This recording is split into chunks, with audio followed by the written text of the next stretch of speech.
코로나 팬데믹의 기간은 하나님께서 우리에게 주신 기회입니다.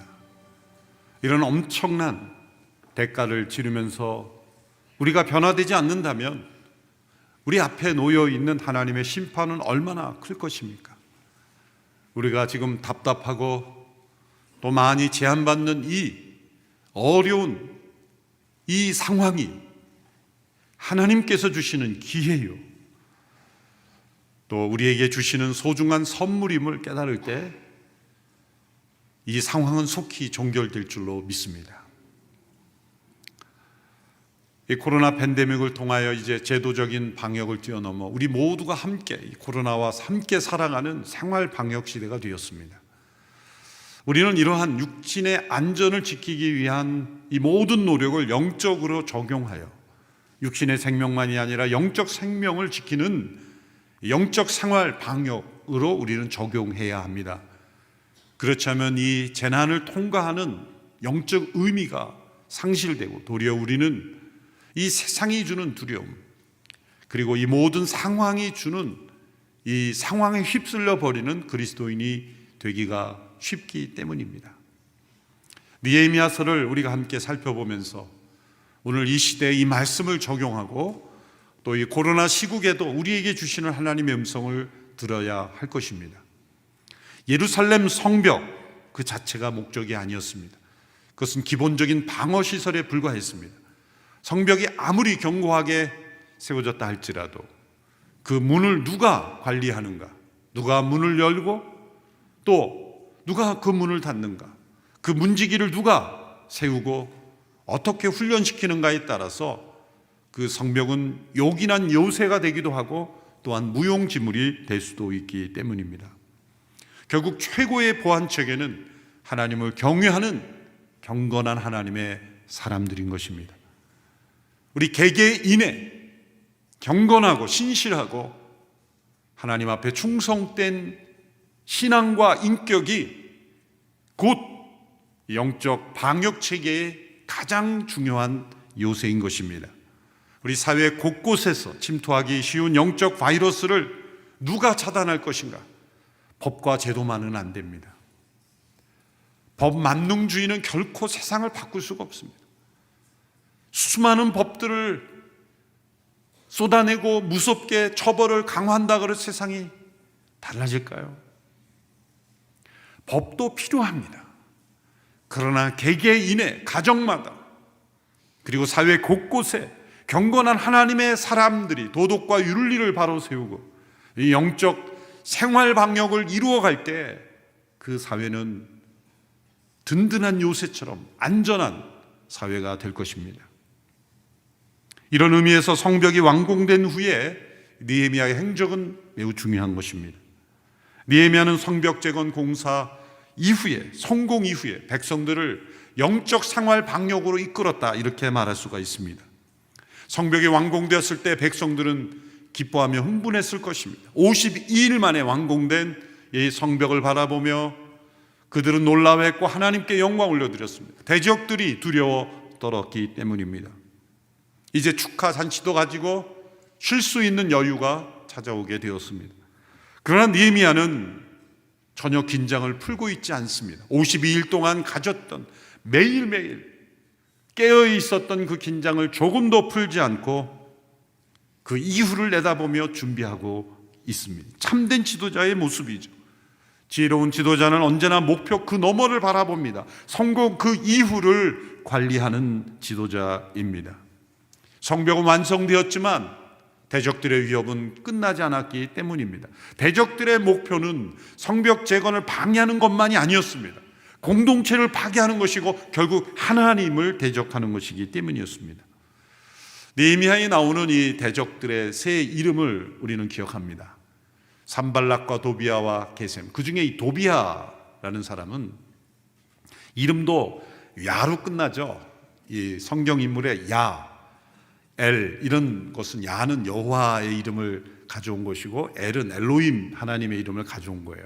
그래서 에스겔, 다니엘, 또 이런 그 이름들은 다 경건한 유대인들은 하나님의 이름에 붙여서 이렇게 하나님과 관련돼서 이름을 짓죠. 오늘 우리 한국 교회 성도들은 자녀 이름을 예 아니면 하가 다 들어가잖아요. 다 그런 식으로 예수님의 뭐 아이 찬양, 뭐 하나님의 사람, 뭐 하나님의 뭐 백성, 뭐 이렇게 다 그렇게 한 것처럼 유대인들이 그런 식으로 해서 도비야 이런 것은 사실 이 토브라는 말과 여호와 합쳐서 하나님은 선하시다. 얼마나 이름이 멋있습니까? 하나님은 선하시다는 뜻이니 도비야, 유대인들 속에 깊이 침투해서 유대인과 혼인 관계를 맺고 그리고 경제적 동맹 관계를 맺어서 이 예루살렘 백성들에게 영향을 미쳤던 사람입니다. 바로 그러나 그 사람이 숨겨진 적이었던 거죠. 이 지난 52일간의 공사 과정에서도 늘 도비하는, 마치 그 백성을 위하는 것처럼 하면서도 느헤미야를 회방하고 방해하고 대적하였던 사람이에요. 그 사람은 여전히 그 유다의 백성들의 특별히 귀족층을 통해서 깊숙이 그 백성들을 이간질하고 회방하며 하나님의 백성으로서의 정체성을 무너뜨리게 한 사람이었습니다. 바로 이러한 것들을 어떻게 해결할 것인가? 이제는 물리적인 성벽 방어가 아니라 영적인 온전한 방어를 향해 나갈 수밖에 없었던 거예요.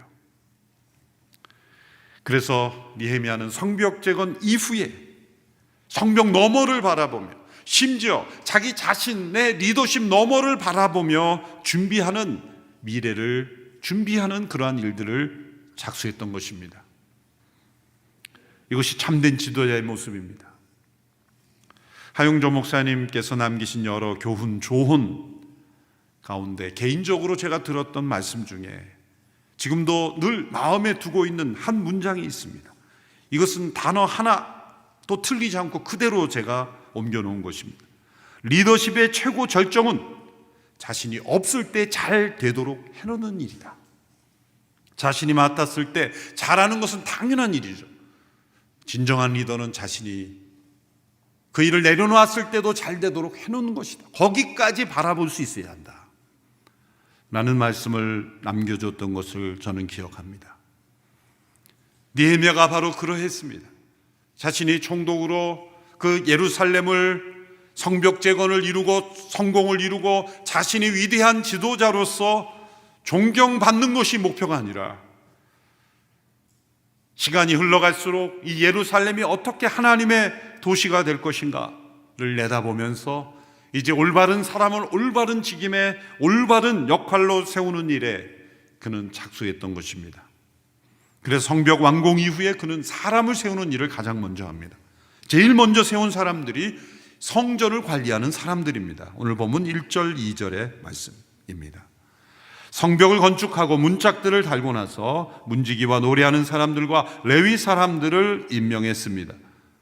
나는 내 동생 하나니와 성의 사령관 하나냐를 세워 예루살렘을 다스리게 했습니다.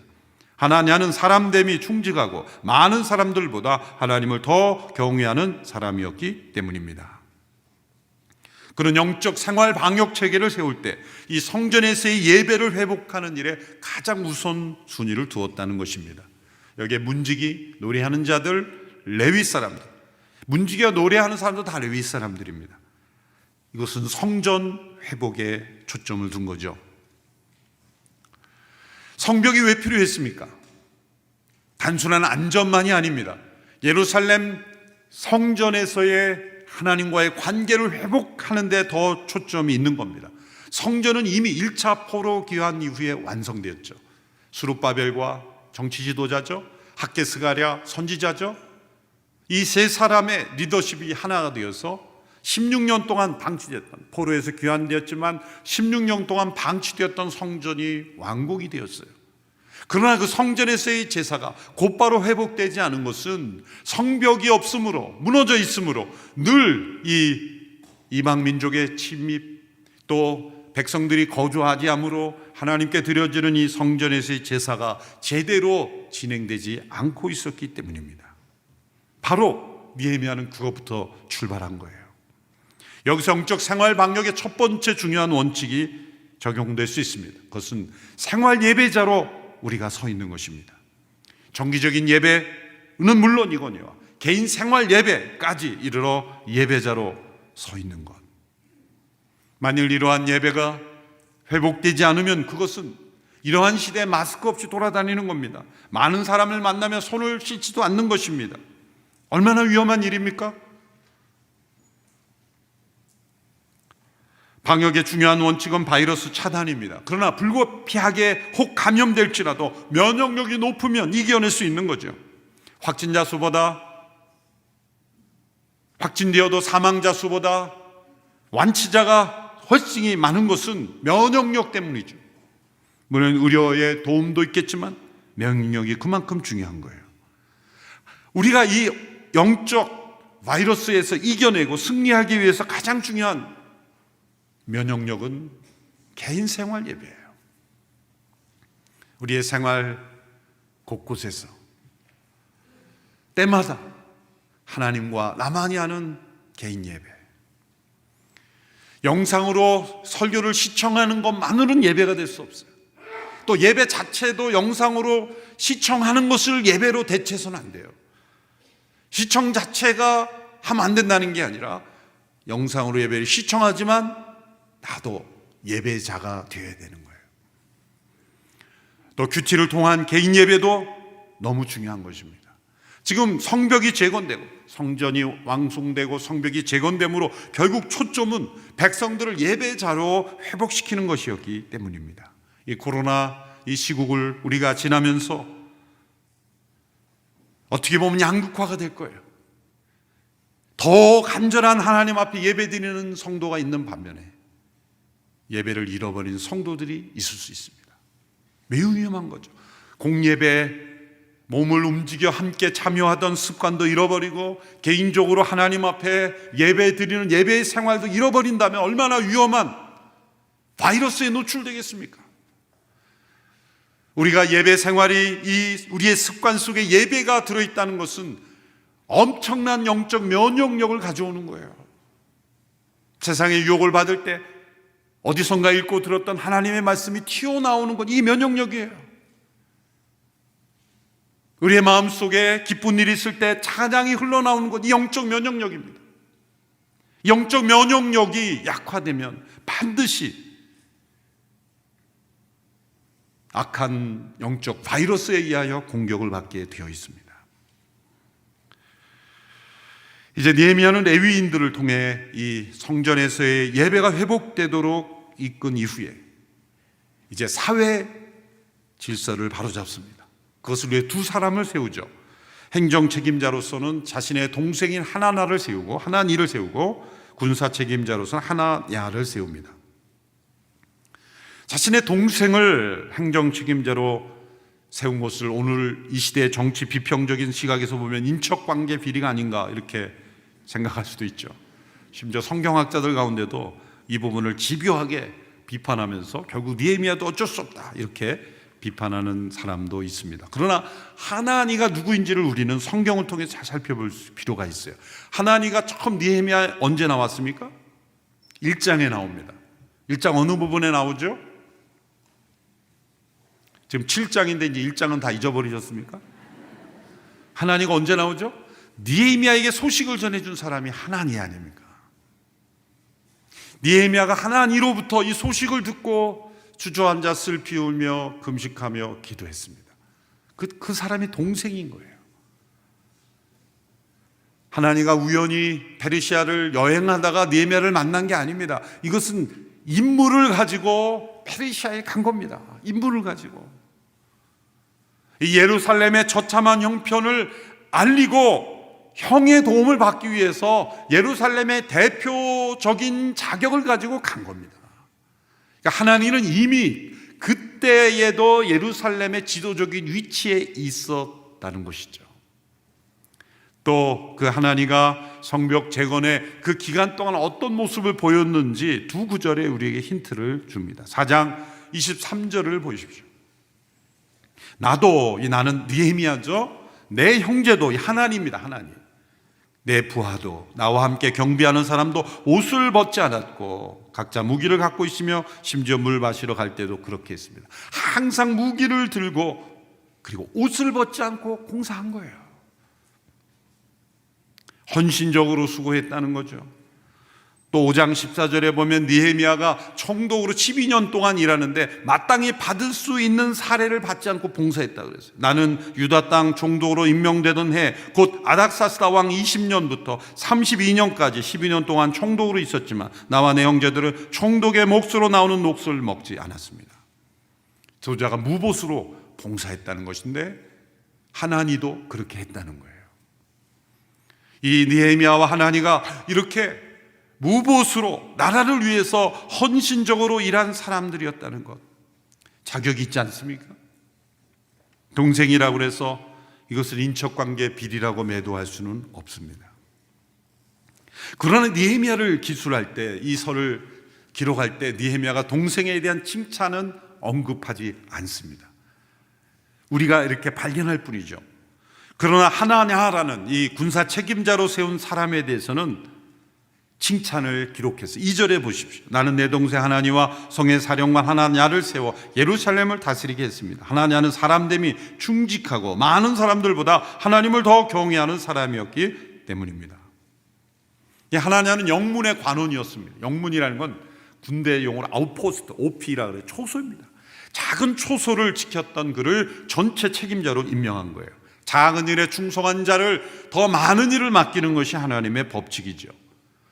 그러나 하나냐에 대한 이런 평가를 했지만 사실은 그의 동생 하나니도 동일한 사람이었어요. 두 사람 모두가 충직하고 하나님을 경외하는 사람이었습니다. 여기서 우리가 적용할 수 있는 영적 생활 방역의 두 번째 원칙, 그것은 충직하고 하나님을 경외하는 사람이 지도자로 세워지는 것입니다. 지도자가 가장 중요한 문직입니다. 모든 성벽을 지키는 문지기들, 또 무기를 들고 그 성을 지키는 어떤 군사보다 가장 중요한 문직이요, 군사가 바로 지도자 한두 사람인 거예요. 여러분, 나라가 어수선해지는 게 수많은 백성들이 서로 치고받고 싸워서 어수선해집니까? 소수의 지도자들이 서로 싸워서 아니겠습니까? 나라가 혼란스러워지는 게 수많은 국민들이 도둑질해서 나라가 혼란스러워집니까? 소수의 지도자 몇 사람이 도둑질하여서 그런 것이 아닙니까? 교회 공동체가 혼란해지고 능력을 잃어버리는 것이 많은 성도들이 다투고 싸워서입니까? 소수의 지도자들이 타락해서 아니겠습니까? 교회 지도자들이, 성도들이 서로 편을 갈라서 싸우게 만드는 지도자는 나쁜 지도자요, 내려놓아야 하는 지도자입니다. 자신으로 인해서 성도들이 갈라지게 만드는 것은 결코 있어서는 안 돼요. 그러한 지도자들로 인하여 교회가 무너지는 것 아니겠습니까? 그렇다면 많은 백성들보다 더 중요한 문직이요, 더 중요한 관문이 바로 지도자 이 한두 사람인 거예요. 이 하나니와 하나냐는 단 두 사람이었지만 이 두 사람의 충직함과 하나님을 경외하는 이것이 바로 예루살렘 성벽 전체보다 더 중요한 성벽이었던 거예요. 이 충직함과 하나님을 경외함, 이것이 참된 문이었던 거예요. 지도자는 문직입니다. 이 느헤미야가 이제 이 백성들에게 특별한 경계 대책을 주문하죠. 3절 4절에 보시면 내가 그들에게 말했습니다. 해가 높이 뜰 때까지 예루살렘 성문들을 열지 말고 문지기가 지키고 있는 동안에도 문을 단단히 닫고 빗장을 질러 놓아야 한다. 그리고 예루살렘 주민들을 경비로 세워 각기 지정된 처소와 각기 집 앞을 지키게 하라. 그 성은 크고 넓은데 성 안에 사는 사람들은 얼마 없고 제대로 지은 집들도 아직 얼마 없었습니다. 특이한 경계 대책입니다. 이것은 해가 중천에 떠야만 성문을 열고 그 시간도 얼마 되지 않게 하라는 거예요. 대적들이 호시탐탐 노리고 있기 때문이죠. 여기서 우리가 주목해야 될 말씀은 문을 단단히 닫고 빗장을 질러놔요. 이것은 쇄국 정책을 하라는 게 아니에요. 외교도 하지 말고, 그리고 무역도 하지 말고, 그렇게 다 문을 닫고 폐쇄 정책을 하라는 게 아닙니다. 이것은 영적인 의미로 적용되는 거예요. 문을 단단히 닫고 빗장을 질러 넣어야 한다. 오늘 이 시대에 영적 생활 방역이 필요한, 시급하다고 말씀드린 이유가 바로 여기입니다. 우리 이 나라 사회에 죄가 들어올 수 있는 문, 영적 바이러스가 들어올 수 있는 문을 단단히 닫고 빗장을 질러 놓아야 된다는 거예요. 왜 교계 점잖은 목사님들이 포괄적 차별금지법을 반대하고 나섭니까? 그 법의 가장 무서운 독소 조항이에요. 남자와 여자, 그리고 분류할 수 없는 제3의 성. 존재하지 않는 것을 존재한다고 법조문에 적은 것입니다. 성향이 있는 것과 실체가 있는 것은 다른 거죠. 성향이 있다 해서 실체가 있는 것은 다릅니다. 과학적 진리가 아니죠. 지금까지 인류 역사상 남자와 여자 외에 제3의 염색체가 발견되지 않았습니다. 발견됐으면 한번 가져와 보세요. 없는 것을, 남자 여자 외에 분류될 수 없는 제3의 성, 그것을 소셜 젠더라, 사회적 성이라 이름을 붙여놓고 수십 개의 성을 자기가 이름을 질 수 있다는 것은 문을 여는 거예요. 이 문을 열었을 때 무슨 일이 생길지 여러분 상상해 보셨습니까? 아기가 태어나도 그 성을 적을 수 없어요. 뉴욕주는 31개의 성이 있죠. U라고 하면 unknown, 모른다는 거예요. 나중에 자기가 커서 자기가 정하라는 거예요. 이미 유럽과 미국에는 아이들의 그 젠더를 남자와 여자로 이렇게 그래프를 그려놓고 나는 어느 정도에 있는가를 늘 이렇게 체크하게 만드는 거예요. 남성성과 여성성이 무너지는 거죠. 문을 단단히 닫고 빗장을 질러 놓아야 한다. 특별히 지도자로부터. 며칠 전 로만 가톨릭 교황이 동성결혼 합법을 지지했죠. 문을 여는 거예요. 지도자가 문을 여는 거죠. 빗장을 열고. 그것이 어떤 사람들에게는 정치적인 지지를 받을지 모르지만 그 문을 여는 것은 매우 위험한 시대를 찾아오는 거예요. 미국의 어느 정치 지도자에 의해서 공립학교에서 말씀을 가르치고 기도하는 것은 공적 영역이 아니라 예배당 안에서만 하는 거라고, 그렇게 모든 공립학교에서 기도와 말씀을 나누는 것을 금지했을 때, 이 퍼블릭과 프라이빗이라는 것을 구분했을 때 미국은 급속도로 세속화된 거죠. 문을 단단히 닫고 빗장을 질러 놓아야 한다. 그 문은 무엇입니까? 하나님의 창조 질서입니다. 우리 교회가 만든 교리가 아니라 과학으로도 자연법으로도 검증될 수 있는 진리의 문을 단단히 닫아야 합니다. 이것은 폐쇄적이 아니라 진리를 사수하는 겁니다. 진리를 사수하는 나라만이, 그렇게 충직하고 하나님을 두려워하는 나라만이 무너지지 않을 수가 있습니다. 이제 느헤미야는 사람들을 세운 후에 인구조사를 실시합니다. 왜 인구조사를 실시합니까? 그것은 과거 다윗이 인구조사를 실시했던 동기와 전혀 다른 겁니다. 과거에 다윗이 인구조사를 실시한 이유는 자기를 과시하기 위해서입니다. 군사력을 의지하기 위해서, 하나님보다 사람을 의지하기 위해서 인구조사를 실시했죠. 그러나 느헤미야는 정반대입니다. 이제 포로 귀환에서 돌아온 사람들을 그 계파별로, 지파별로, 혈통별로 다 조사를 합니다. 그 이유는 뭡니까? 인종을 차별하기 위해서가 아니에요. 그것은 예루살렘이 마땅히 거주해야 하고, 예루살렘에 거주함으로써 성전에서의 제사가 회복되고 이스라엘이 참된 하나님의 백성으로 회복되게 하기 위해서 한 것입니다. 인종차별하기 위해서라면 느디님이라는 이방인들 그룹이 포함되지 않았겠죠. 그들은 가장 힘든 일을 하는 레위인들을 수종드는 사람들이었는데 그들도 392명이나 돌아왔어요. 신앙적인 결단으로 돌아왔다는 것이죠.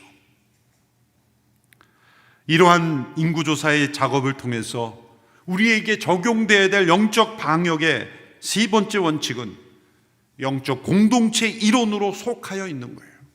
이 코로나 거리 두기 이 기간 동안에 우리가 순예배로 함께 대면하여 만나지 못하고 또 개인적인 만남조차도 이 절제하는 이 시대에 우리에게 위험한 것은 영적 공동체가 완화되고 느슨해지고 어떻게 보면 떨어져 나가는 거예요.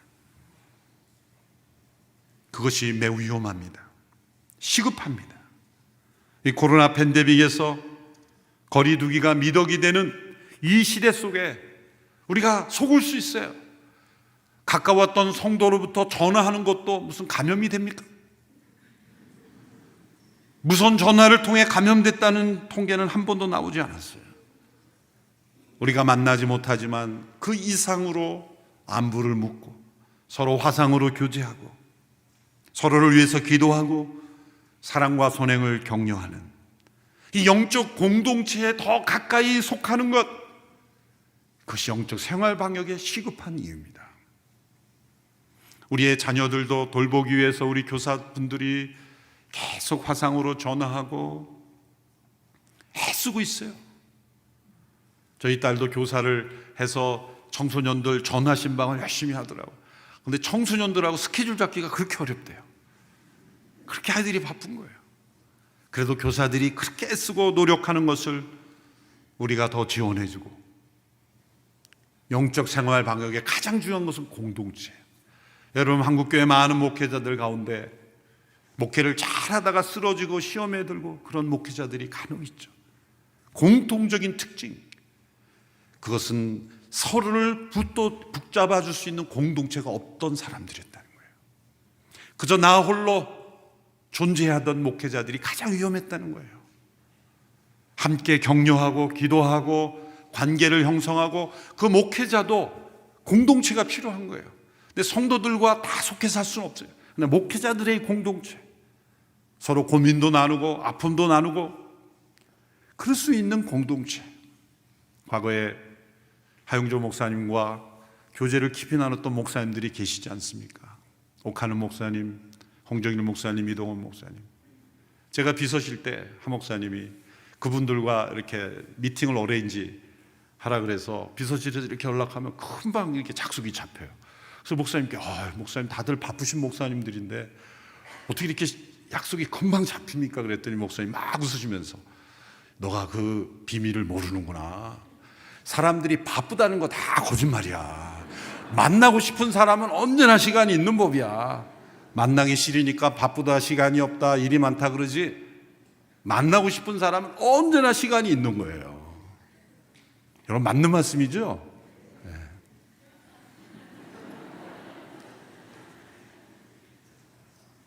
우리 함께 공동체 성도들이 만나고 싶은 사람인가? 언제든지 연락 오면 만나고 싶은 사람일, 내 주변에 하나님의 백성인 사람은요, 영적 생활 방역에 성공한 거예요. 그런데 가까운 성도들이 연락하면 항상 뭐가 바빠요. 그런데 사회에서 함께 만나지도 않아도 되는 사람들이 만나면 항상 여유가 있는 것, 이거는 영적 생활 방역에 실패한 거예요. 함께 운동하자고 연락 오면 항상 시간이 있어요. 함께 기도합시다 그러면 제가 스케줄 잡기가, 요즘 코로나 시대에 뭐가 많습니다. 많기는 뭐가 많아요. 다 다른 것들로 채우는 거예요. 이 우선순위, 여러분, 다시 우리가 영적 생활 방역이 시급합니다. 우리 영적 우선순위를 올바로 잡는 오늘의 교회 성도들이 되기를 축원합니다.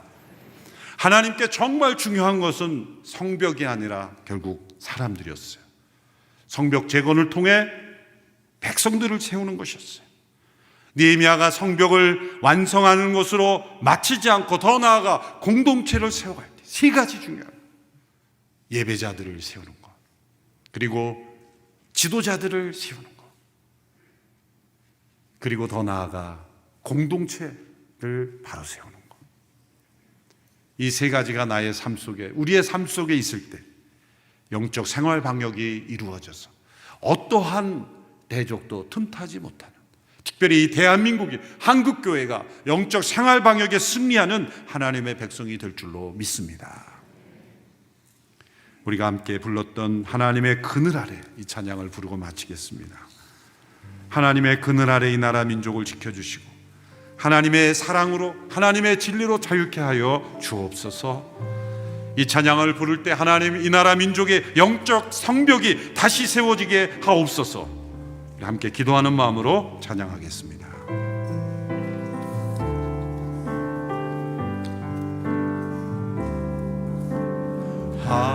하나님의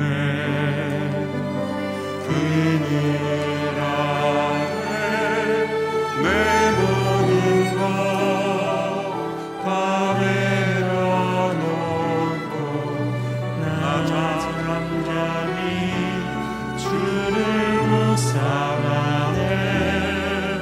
그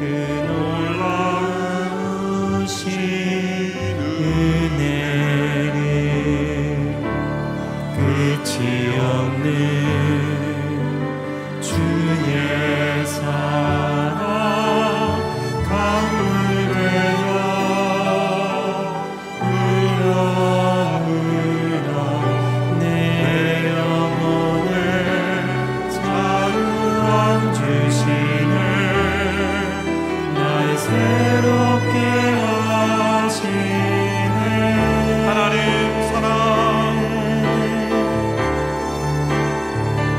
하나님 사랑 그 사랑 날 자유케 하네. 하나님 사랑 그 사랑 날 회복케 하네. 하나님 진리 하나님 진리 그 진리 날 자유케 하네. 하나님의 진리